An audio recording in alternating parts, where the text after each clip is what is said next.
As the turn of the candidate of the People's Democratic Party, PDP, Peter Obi. Mr. Vice President, fellow candidates,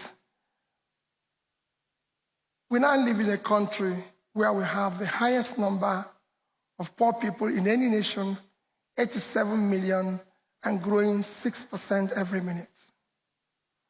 Our country today has the highest number of out-of-school children in the world. Our HDI has dropped from 152 to 157. Our global competitive index has dropped from 124 to 127. In terrorism, we have moved from 7 to number 3, just behind Iran and Afghanistan. Our inequality have worsened. Our misery index have worsened. Our stress index, we are now 148 over 149. If you look at all this, it's hinged on 2 things from studies, and that is on education and unemployment. Our unemployment has moved from 24, as you know, to 40 today. The more you can invest in education, the better your economy. That shows we're not investing in education. In issue of unemployment, which has worsened, we have millions of our children out of school. And you can see from a study that there's a straight link between SMEs and growing your economy. And we're not supporting on SMEs very well. If you look at what China has been able to do with the SMEs, SME in China is contributing 60% of their GDP. And 60% of China's GDP is 7.2 trillion, which is 18% of Nigerian GDP. They are contributing 60% of the employment. On urban employment, they are contributing 80%. 80% of urban unemployment in China is 480. 80% of that is 380, which is towards Nigerian economy. China today, using the same SME, is guaranteeing 10 million jobs annually. This year alone, half of this year, China have produced 7.2 million jobs, which is over 40% of their target. Within the same period, Nigeria lost 44 million jobs.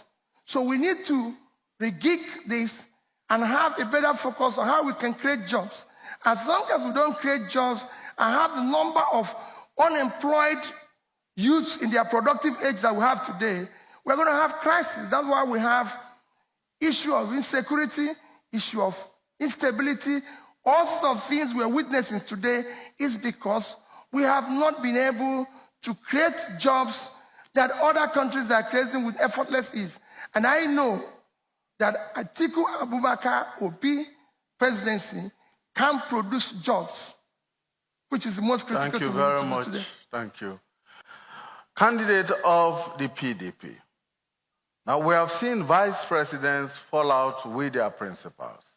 Now, should this happen to you if you win the forthcoming election, how would you handle it? Well, I assure you that that won't be the case. Because like it's clearly stated, the vice president have a role, and the role of the vice president, to me, is most critical role, because we're talking about the economy of this country. The main problem of this country today is its economy. Economy is on the knees. And because it's not working, it's not creating jobs, it's not doing anything, the vice president is in charge of regigging this economy and rebuilding it to where you can create jobs, to where you can be able to ensure that there's financing in various areas of our government. The vice president is in charge of, for example, debt management. Today we have virtually at a level where our debt is unsustainable because we are using over 50% of our revenues to service debt, which means we don't even have enough to be able to do infrastructural projects that is highly needed in this country.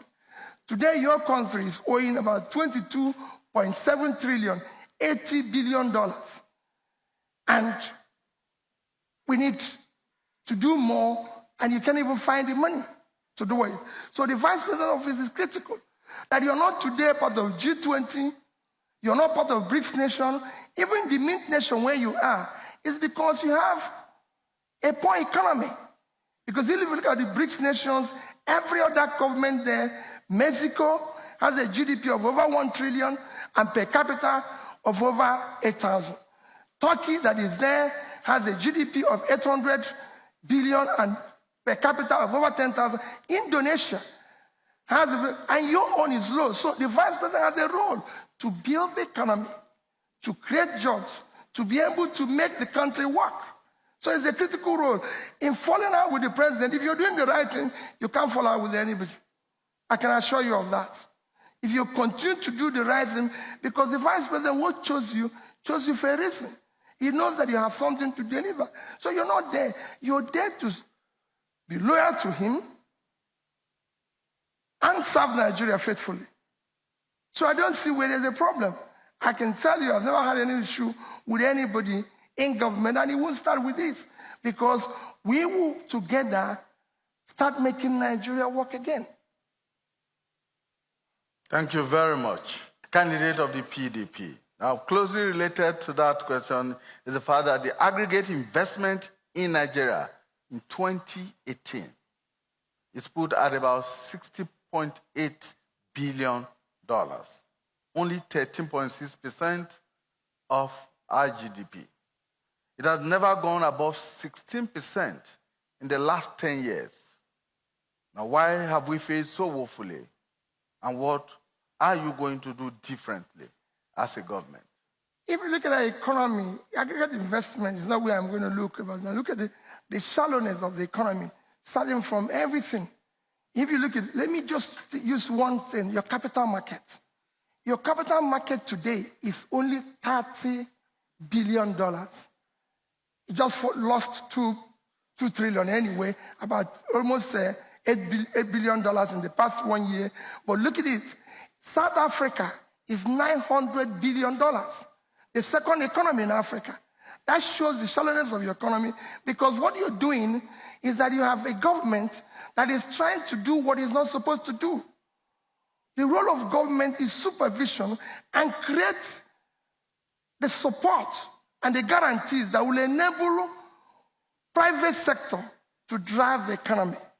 So that investment needs to triple, because it's even low compared with that's why your size of your economy is very shallow.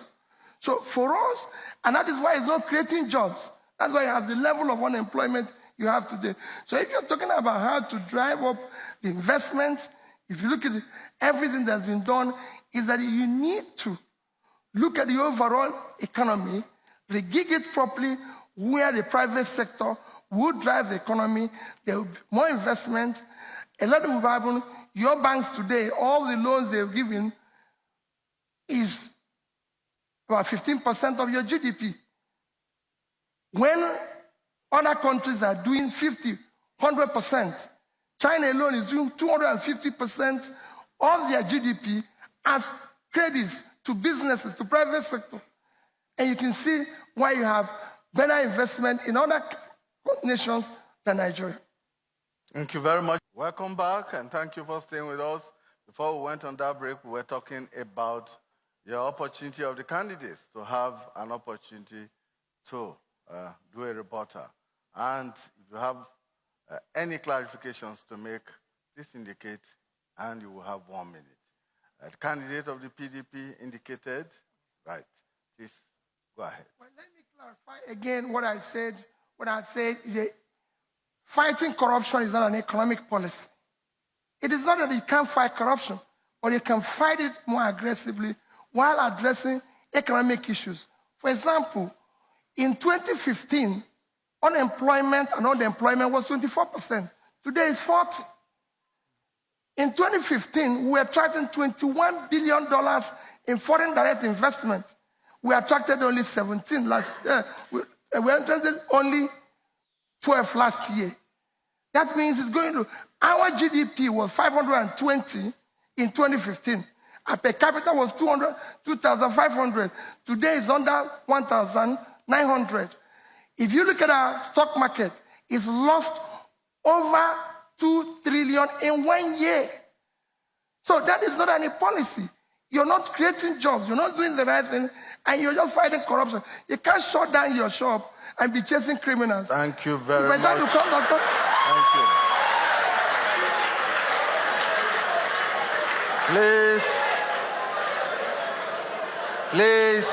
Please. There are rules and guidelines to this debate. You are not allowed to cheer in the audience. You are not allowed to cheer, and you are not allowed to jeer at anyone. Please, let's stick by the rules. Otherwise, we may be forced to remove you from the hall. Please, let's be matured. Thank you. Thank you very much. Candidate of the PDP. Well, what we are subsidizing today is inefficiency. If you get it right, the price will still come down. There's no way a country can have a budget of 340 billion naira for health, which translates to 5 naira a day for its citizens, and then pay 1 trillion for subsidy. There's no way you can have an education budget, which is the most critical component of your development, at 400 and something billion, and you're paying subsidy of 1 trillion. It is a waste. You need to reverse it, because you're not paying, they're not dealing with the engine that will drive your economy tomorrow. Everybody knows that even petroleum itself is a baggage economy. At the time people are developing a new economy, and then you're not paying attention to that. What are you actually subsidizing? Look at it. Nigeria has one of the low car ownership in the world. It's 10 per thousand. So we have only 2 million vehicles, and you're paying almost 1 trillion when you have 87 million people that are poor. You can't do that. It's totally, you need to reverse it. And I can tell you, if you do the right things, the price will come down, because you're just paying for the delay in importation, the number of time cargoes stay in the port, and everything. We can't continue to pay for inefficiency in this country. I can tell that you can remove it, do the right things, the price of petroleum will come down. Thank you very much. Candidate of the PDP. Now, the Nigerian economy as of today is still heavily dependent on the oil sector for its foreign exchange earnings and for other revenue. Now, what is or what will be your strategy for economic diversification? Because we have talked, government after government have talked about diversification of the economy. But each time we have seen not real effort at diversification. What will be your government's strategy? You just said it, there's no real effort in doing that. You have to look at the components of your contribution of various sectors to your GDP. And if you look at it, one component needs to be tackled: manufacturing. No country that is doing well, if you look at the GDP of China, 40% is from manufacturing. Indonesia, 40%. Malaysia, 40%. Even in the Western world, yours is under 8, and your factories are closing down. So you need to reverse that and you need to support your SMEs properly. Not just saying, I will support them, but to do it more efficiently. You can look at your loan portfolios. Today, the total loans by the banks is 19 trillion, and only 0.5%, about 5%, 0.5% of that goes to your SMEs. When in other countries, it's about 20%. So there's no way, if you can support the SMEs properly and be able to work on your manufacturing, which then leads that you must do something with your power. Because what you're generating today is too low. Look at your competitors.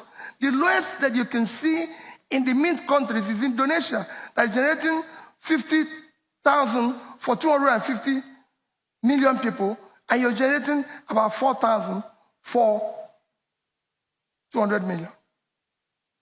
Thank you very much. Well, let me start from here this time, and let me start with the candidate of the PDP. The African Continental Free Trade Area Agreement. Nigeria was instrumental in putting that in place, but Nigeria is yet to sign. Would you say that Nigeria should sign and belong to the Continental Economic Bloc? What advantages do you think Nigeria stands to reap from that? I think Nigeria needs to look at that agreement properly. Because actually, if you had built your economy as strong as it should be, we will benefit more. We are the biggest market. Yes, you think about people bringing in their goods here, but considering that the resources of the human resources of this country and the entrepreneurial spirit of the average Nigerian, we would have been able to build facilities, manufacturing facilities that will drive export, not just within Africa. African trade today is less than 9%. And if we get it right, it can go as high as 30% or 40%. The foreign exchange you're saying today you're not earning from oil. Oil line gives you 80% of your foreign exchange, when in effect, if you do the right things, you can have twice that coming from manufacturing. Other countries that don't have anything to do with oil are driving their foreign exchange earning all from manufacturing. So you have to look at the agreement, look at those things we're not doing well here, put them in place, and sign that agreement, because it's going to be a win-win for us. It's just that the manufacturer said, let's look at this. Let's know what is there for us. There's no way you can be part of packaging something and it gets to the stage of signing, you walk out of it. So what were you doing when you were part of packaging, putting it together? It doesn't make sense. Thank you very much. Candidate of the PDP. Thank you very much. Like I said before, our government will be demand-driven, not supply-driven. That means you need to consult the people. Be at the stage of planning, not at the stage of signing. You say, oh, well, we need to go and consult the people. We will do it before we get to that stage. Two, you don't need to fear about China's transshipment. That shows inefficiency. Labor is more expensive in China today than it is in Nigeria. In fact, we have 87 million people who don't have jobs.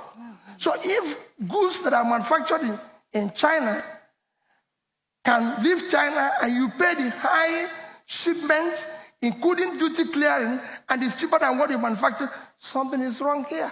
So you fix it. And look at it, let me just give you an example. Just Apapa, to bring our goods in Apapa, costs more than it costs to bring the goods from Europe to here. Thank you very much. Thank you. Transport. Thank you. Thank you very much. Candidate of the PDP, let me take you to the ICT sector.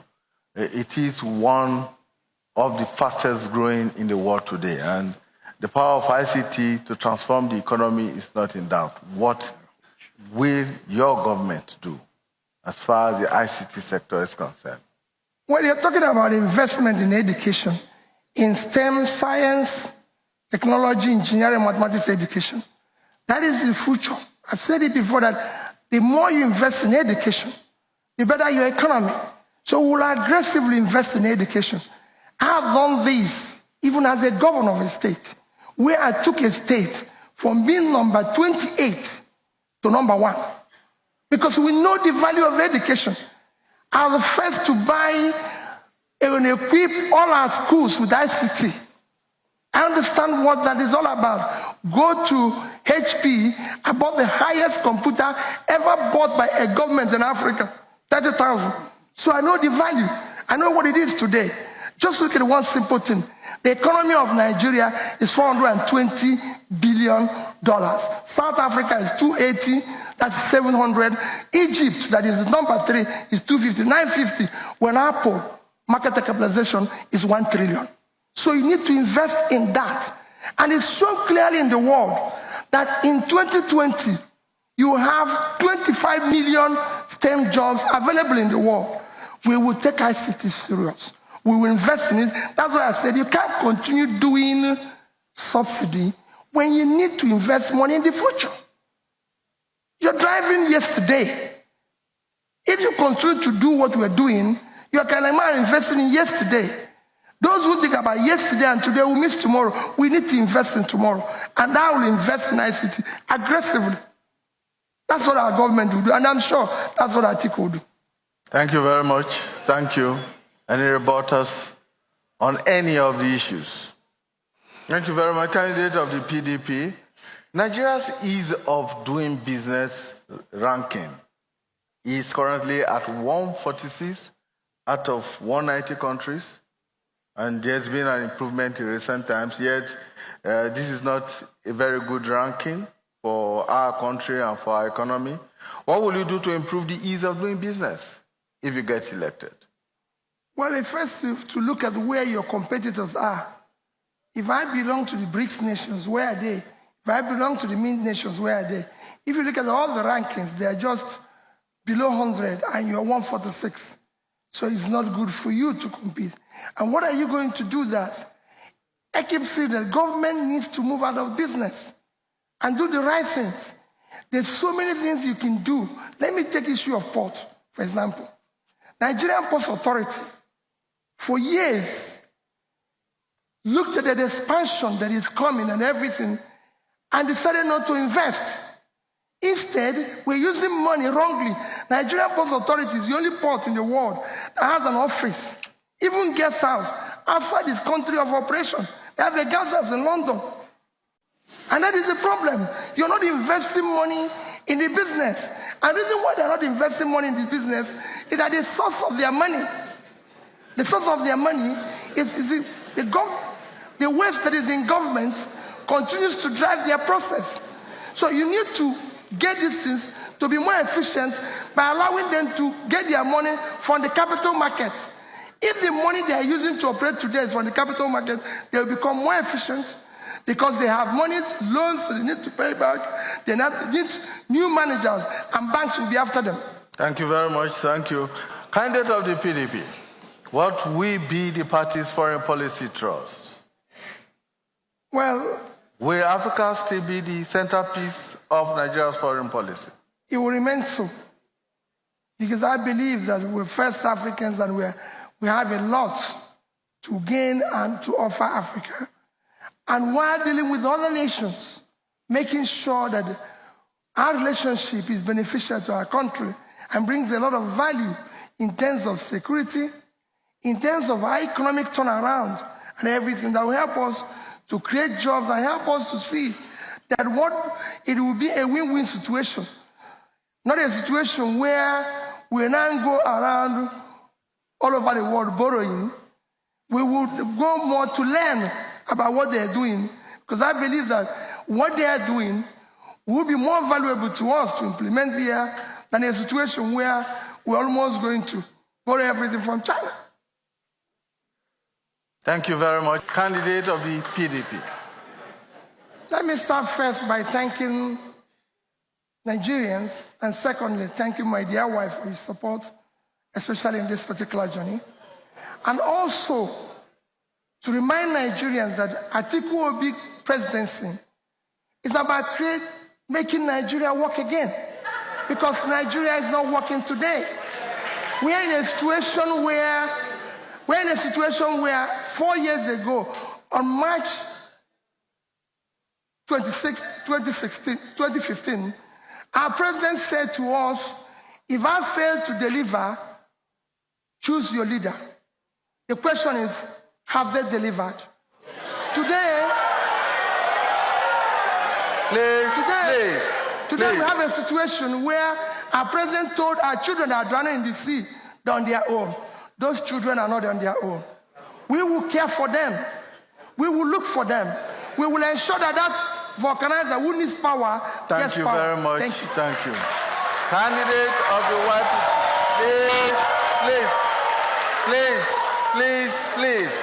please. The candidate of the People's Democratic Party, PDP, Peter Obi.